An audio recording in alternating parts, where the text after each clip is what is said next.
Chemical और pharma कंपनियां कचरे को तलब करने के बजाय उसे मूसा नदी में डाल रही हैं। लंगरौद इलाके के लोगों ने रात देर गए 2 टैंकरों को पकड़कर पुलिस के हवाले कर दिया। ताहम एक टैंकर ड्राइवर फरार होने में कामयाब रहा। ये टैंकर्स वाटर टैंकर के मुशाबे दिखाई दे रहे थे ताकि किसी को कोई शक ना हो। वाटर टैंकर की आड़ में मूसा नदी में कीमियाई फुजले को ठिकाने लगाने के दौरान मुकामी लोगों ने टैंकर्स को पकड़ लिया। रिपोर्ट के मुताबिक ये केमिकल पर मुश्तमिल कचरा बालनगर, शादनगर और कोत्तूर में वाक़ केमिकल कंपनियों और फार्मा कंपनियों से लाया गया था। मुकामी लोगों के मुताबिक कई सालों से इस तरह की गैर कानूनी हरकत की जा रही थी। राजेंद्र नगर CI ने बताया है कि अल सुबह 3 बजे इत्तला मिली थी कि बापू घाट के करीब टैंकरों के जरिए केमिकल को मूसा नदी में फेंका जा रहा है। पुलिस ने मौके पर पहुंचकर टैंकर को कब्जे में ले लिया। इस बात की इत्तला आलूदगी कंट्रोल बोर्ड को दी गई। इस सिलसिले में कानून के मुताबिक कार्रवाई की जाएगी। शरदाबाद के इलाके जड़ीमेटला में इंडस्ट्रियल एस्टेट से मुत्तसिल सुभाष नगर डिवीजन के वेंकटगिरी नगर में कल शब अचानक मेनहोल से सुर्ख रंग का पानी निकलने लगा, जिससे मुकामी अफराद में तशवीश देखी गई। ये पानी सड़क पर बहने लगा, जिसको देखकर राहगीर भी हैरतज़दा हो गए। कई मकामी अफराद और राहगीरों ने इसकी वीडियो बनाते हुए इसको सोशल मीडिया पर पोस्ट किया। मुकामी अफराद ने बताया कि सुर्ख रंग के पानी से इलाके में बड़े पैमाने पर बदबू फैल गई, जिससे सांस लेने में दुश्वारी की भी शिकायत की गई है। कॉलोनी के बाद गोदामों के मैनेजर्स ने शिकायत की है कि केमिकल बराह रास्त नाले में मिलाया जा रहा है। बल्दिया से शिकायत की गई, लेकिन बल्दिया ने इस पर कोई कार्रवाई नहीं की।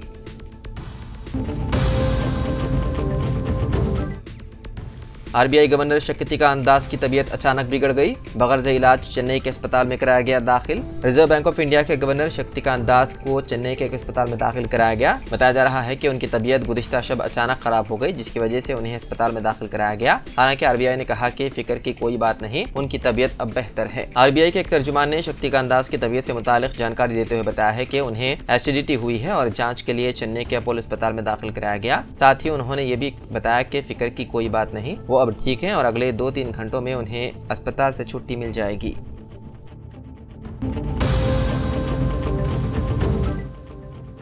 शहदराबाद के इलाके बालापुर में मंगल की सुबह एक दुकान में आग लगने का वाक़या पेश आया, जिसके नतीजे में लाखों रुपए मालियत का इलेक्ट्रॉनिक सामान जलकर खाकिसर हो गया। फायर हुकाम के मुताबिक आग मंगल की सुबह Sai electronic sales and repairs Balapur में लगी। वाक़े की इत्तला मिलते ही मुकामी पुलिस मौके पर पहुंच गई और फायर ब्रिगेड एहलकारों को वाक़े से आगाह किया। फायर टेंडर्स ने मौके पर पहुंचकर आग पर काबू पा लिया। फायर हुकाम ने शुबा ज़ाहिर किया है कि यह आग शॉर्ट सर्किट के बायस लगी होगी। मुकामी पुलिस मसरूफ़ तहक़ीक़ात है।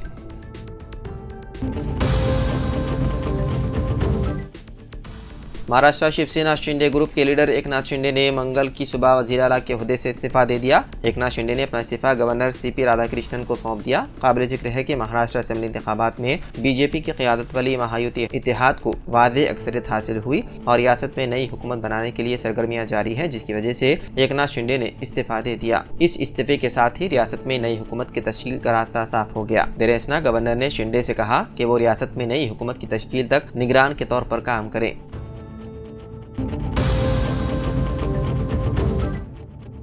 लंच के दौरान हलक में पूरी फंस जाने से छठी जमात के एक तालिब इल्म की हो गई मौत। ये वाक़या सिकंदराबाद में पेश आया। तफसीलात के मुताबिक सिकंदराबाद के खानगी स्कूल में ज़ेर तालीम छठी जमात के तालिब इल्म वीरन जैन पीर के रोज़ दोपहर में लंच ब्रेक के दौरान स्कूल में लंच कर रहा था कि पूरी उसके हलक में फंस गई और दम घुटने से उसकी मौत हो गई।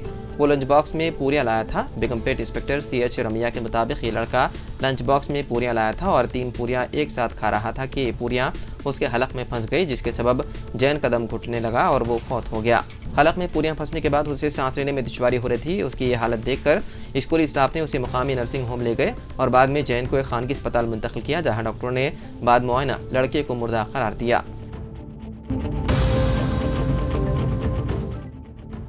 पंजाब के चंडीगढ़ में वाक़े दी औरा क्लब के बाहर मंगल की सुबह जोरदार धमाका हुआ, जिसकी वजह से वहां पर मौजूद लोगों में अफरा तफरी मच गई। धमाके की इत्तला मिलते ही पुलिस समेत दीगर 5 टीमें जाए वक़ूअ पर पहुंच गए और तहक़ीक़ात शुरू कर दी। रिपोर्ट के मुताबिक नामालूम बाइक सवारों ने देसी बम फेंक कर उन धमाकों को अंजाम दिया। वाक़े के बाद दोनों नौजवान मौके से फरार हो गए। धमाके में किसी तरह का जानी नुकसान नहीं हुआ, लेकिन क्लब के शीशे टूट गए, जमीन पर रखे गमले फूट गए और 7 से 8 इंच का गड्ढा हो गया। चंडीगढ़ पुलिस ने फॉरेंसिक जाँच टीम मौके पर तलब कर ली। ऑफिसर और फॉरेंसिक एक्सपर्ट जांच में मसरूफ है।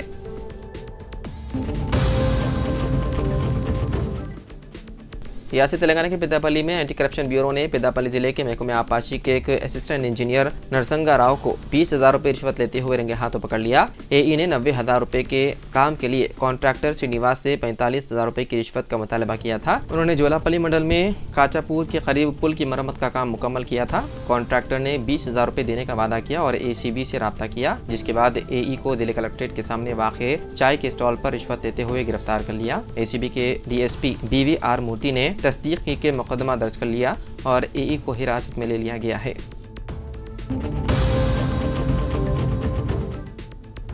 कुमरम भीम आसिफाबाद के वानखेड़ी कबायली आश्रम स्कूल की तालिबा शैलजा की फूड पॉइजनिंग की वजह से हो गई मौत। वो गुज़िश्ता कुछ दिनों से निम्स में ज़ेर इलाज थी। 30 अक्टूबर को वानखेड़ी आश्रम स्कूल में फूड पॉइजनिंग की वजह से 64 तलबा बीमार हो गए थे। उनमें से 3 को हैदराबाद के निम्स में दाखिल कराया गया था क्योंकि उनकी हालत तशवीशनाक थी। उनमें से 2 सेहतियाब हो गए और शैलजा की हालत मजीद बिगड़ गई और उसे वेंटिलेटर पर रखा गया और इलाज किया जा रहा था। तकरीबन 20 दिन तक इलाज करवाने के बाद आखिरकार शैलजा की मौत हो गई। शैलजा की मौत पर वालिदैन और रिश्तेदारों ने स्कूल इंतजामिया पर लापरवाही का इल्ज़ाम आयद करते हुए बरहमी का इजहार किया।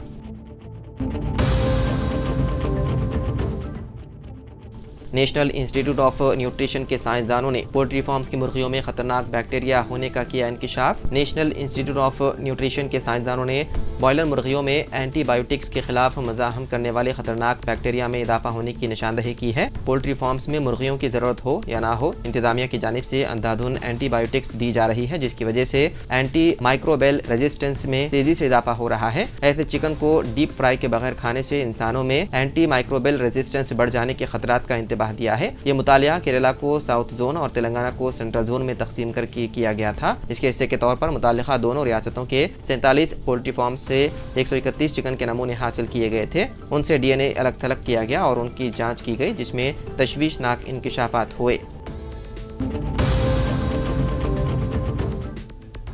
स्पीकर तेलंगाना कानून साज असेंबली जी प्रसाद कुमार ने नई दिल्ली के तेलंगाना भवन में गवर्नर जिष्णुदेव वर्मा से मुलाकात की। ये मुलाकात खैर सगाली नौयत की थी। स्पीकर लोकसभा ओम बिरला की दुख्तर की शादी में शिरकत के लिए स्पीकर असेंबली प्रसाद कुमार नई दिल्ली में हैं। तेलंगाना भवन में गवर्नर जिष्णुदेव वर्मा से मुलाकात करते हुए उन्हें शालपोशी की। स्पीकर ने वकाराबाद असेंबली हल्के में तरक्याती सरगर्मियों के बारे में गवर्नर को वाकिफ करवाया। उन्होंने कहा कि तेलंगाना अनंतगिरी मूसा नदी का आगाज पद्मनाभ स्वामी मंदिर उनकी असेंबली के हल्के के तहत आता है। मूसा नदी का आगाज वकाराबाद से होता है। स्पीकर असेंबली ने गवर्नर को वकाराबाद के दौरे की दावत दी ताकि अहम मकामात का मुआयना कर सके, जिस पर गवर्नर ने अनकरीब वकाराबाद का दौरा करने का इत्तेफाक किया।